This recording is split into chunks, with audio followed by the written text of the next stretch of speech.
Con su venia, señor presidente. Señor secretario, es usted una persona que merece todas nuestras consideraciones. Por esa razón y de manera directa le digo lo siguiente. El quinto párrafo del artículo primero de la iniciativa de la Ley de Ingresos de la Federación para el 2018 dice: para el ejercicio fiscal del 2018, el gasto de inversión del Gobierno federal y de las empresas productivas del Estado no se contabilizará para efectos del equilibrio presupuestario previsto en el artículo 17 de la Ley Federal de Presupuesto y Responsabilidad Hacendaria hasta por un monto equivalente a 2% del Producto Interno Bruto. Al respecto, el citado artículo 17 de la Ley de Presupuesto establece una regla fiscal que ordena mantener un equilibrio presupuestario, siendo que la única excepción a esa regla es que para contabilizar el señalado equilibrio presupuestario solo se excluirá del mismo el monto de la inversión de Petróleos Mexicanos y de sus empresas productivas subsidiarias. Sin embargo, como ha ocurrido en los últimos 5 años, el Ejecutivo está solicitando al Congreso se ignore lo ordenado por dicho dispositivo y le apruebe un endeudamiento por encima de la referida ley, del orden de los 262.062 millones de pesos, 1.1% del PIB aproximadamente. Esto es así porque en la iniciativa de Ley de Ingresos para 2018, el Ejecutivo solicita que se le apruebe un endeudamiento por 466.684 millones de pesos, 2% del PIB, pero como el citado artículo 17 de la Ley de Presupuesto solo le autoriza un endeudamiento por 204.622 millones de pesos correspondientes a la inversión de Pemex, también solicita una autorización adicional por 262.062 millones de pesos, más allá de lo ordenado por la ley de la materia. Esta cuestión es aún más delicada porque al comparar el monto de 466.000 millones de pesos de endeudamiento solicitado en la Ley de Ingresos con los gastos de inversión incluidos en el proyecto de presupuesto de egresos de la Federación, se encuentra un diferencial de 66.528 millones de pesos, por lo que los legisladores desconocemos el posible destino de estos recursos provenientes de dicha diferencia de endeudamiento.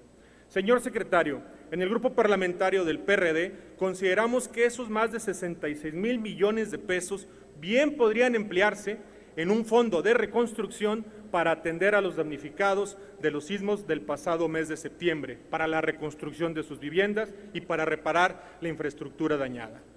Otras fuentes de ingresos las podemos alcanzar ajustando la carátula de la Ley de Ingresos con las mismas técnicas que hemos trabajado otros años. Los parámetros ahí expuestos, todos los conocemos: metas de inflación, crecimiento económico, estimación de ingresos tributarios, precio del petróleo, etcétera.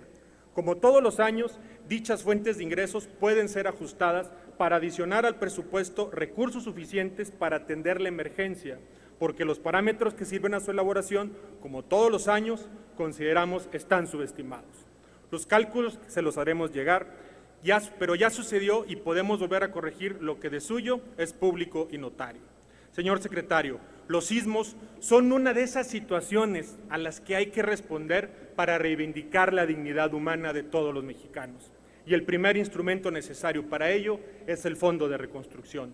Es por esto que la pregunta es si esos más de 66.000 millones de pesos podrían emplearse para crear un fondo de reconstrucción para atender a los damnificados de los sismos del pasado mes de septiembre, sin necesidad de afectar el presupuesto de las dependencias y entidades más importantes de la Administración Pública Federal.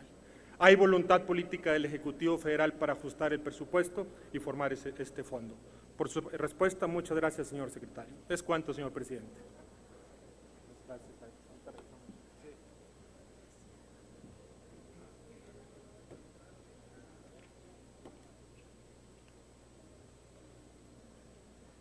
Muchas gracias, señor diputado, por el planteamiento. Por supuesto que hay disposición, no solamente disposición, sino que compartimos la necesidad de hacer ajustes, de dialogar sobre ellos y de encontrar la mejor forma de darle suficiencia para poder hacer frente a los retos que implica la reconstrucción. En este caso, me parece que no tenemos ni diferencias filosóficas, ni diferencias políticas, ni diferencias de visión en términos de cómo se construye el presupuesto. Me parece que la diferencia es fundamentalmente aritmética y que por lo tanto tenemos posibilidad de aclararlo. En estricto sentido, lo que la disposición constitucional implica y su reflejo en la Ley Federal de Responsabilidad Hacendaria es que no podemos tener más déficit que inversión. Y la inversión física en el presupuesto se considera en varios ramos, en los ramos administrativos, generales, autónomos, las entidades de control directo y las empresas productivas del Estado. Al revisar los diferentes anexos, encontramos que en los ramos administrativos se presupuestan poco más de 104,000 millones, casi 105,000. En los ramos generales, 176,000 millones, casi 177. En los ramos autónomos, 9,188. En las entidades de control directo, 10,000 millones de pesos. Y en las empresas productivas del Estado, 248,109 millones de pesos. La suma que a nosotros nos da esos 5 conceptos de inversión física repartidos en los diferentes ramos es de 548,985 millones de pesos, cifra superior a los 466,000 millones de pesos que estamos solicitando como autorización para el financiamiento neto. Estamos ciertos entonces que el planteamiento que se hace a esta soberanía cumple con los extremos constitucionales, con los extremos legales, y que una vez considerada toda la inversión física que aparece en el presupuesto, esta supera el 2% del PIB, que es el monto del déficit que estamos solicitando. En la mejor disposición, señor diputado, de revisar en días subsecuentes, en los trabajos y en el diálogo que habremos de sostener con esta legislatura, para acreditar que el proyecto en sus términos cumple con amplitud la restricción constitucional y legal. Muchas gracias, señor diputado. Muchas gracias, señor secretario. Para formular comentarios, tiene nuevamente la palabra el diputado Waldo Fernández.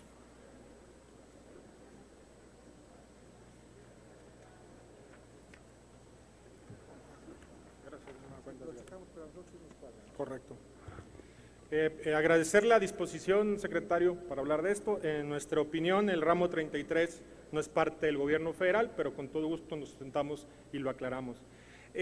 Quisiera, hace un par de días, hacía aquí una reflexión sobre el momento histórico que estamos viviendo en este país. Decía yo que pase lo que pase con los escarceos que se dan en la Cámara de Diputados, hay una constante: la gente nos odia. Estamos viviendo un momento histórico, a mí me encanta leer la historia mexicana, y hoy hay momentos decisivos en la vida de un país. Hoy es un momento decisivo. Así como al revisar la historia alguien pudo haber dicho, se equivocó algún héroe nacional en su momento de no tomar una plaza, de no tomar una decisión militar, hoy sí veo características en este país de los 2 elementos armados que tuvo esta nación: la revolución y la independencia. Y esas características creo que están hoy reflejadas, es el hartazgo social. Señor secretario, tenemos una oportunidad ética, moral y de generar valores con un proceso de reconstrucción derivado de un fenómeno natural ajeno a nosotros. Pero no hagamos que este proceso de reconstrucción solamente sea un proceso de reconstrucción en materia de infraestructura. Me parece que tenemos la posibilidad, todas y todos los que formamos parte del gobierno o de los 3 poderes de la Unión, y que el ciudadano no distingue y que nos cataloga igual, de reconstruir un sistema político. Y tenemos que hacerlo a través de la transparencia.